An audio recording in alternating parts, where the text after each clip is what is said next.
திருப்பாடல்கள் அதிகாரம் 26 இறைவசனங்கள் 1 முதல் 12 முடிய. நேர்மையாளரின் விண்ணப்பம். ஆண்டவரே, நான் குற்றமற்றவன் என்பதை அறிவியும், ஏனெனில் என் நடத்தை நேர்மையானது. நான் ஆண்டவரை நம்பினேன், நான் தடுமாறவில்லை. ஆண்டவரே, என்னை சோதித்து ஆராய்ந்து பாரும். என் மனத்தையும் உள்ளத்தையும் புடமிட்டு பாரும், ஏனெனில் உமது பேரன்பு என் கண்முன் இருக்கின்றது. உமக்கு உண்மையாக நடந்து வருகிறேன். பொய்யரின் நடுவில் நான் அமர்வதில்லை, வஞ்சகரோடு நான் சேர்வதில்லை. தீயோரின் மன்றத்தை நான் வெறுக்கின்றேன். பொல்லாரின் நடுவில் நான் அமர்வதில்லை. மாசற்றவனாய் என் கைகளை கழுவுகின்றேன்.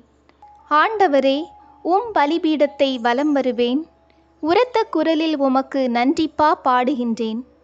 வியத்தகு உம் செயல்களையெல்லாம் எடுத்துரைக்கின்றேன். ஆண்டவரே, நீர் குடிகொள்ளும் இல்லத்தை நான் விரும்புகின்றேன். உமது மாட்சி தங்கியுள்ள இடத்தை நான் விரும்புகின்றேன். பாவிகளுக்கு செய்வது போல் என் உயிரை பறித்து விடாதீர். கொலை வெறியர்களுக்கு செய்வது போல் என் வாழ்வை அழித்து விடாதீர். அவர்கள் கைகளில் தீச்செயல்கள், அவர்கள் வலக்கையில் நிறைய கையூட்டு. நானோ மாசற்றவனாய் நடந்து கொள்கின்றேன். என்னை மீட்டருளும், எனக்கு இறங்கியருளும். என் கால்கள் சமமான தளத்தில் நிற்கின்றன. மாபெரும் சபையில் ஆண்டவரை புகழ்ந்திடுவேன்.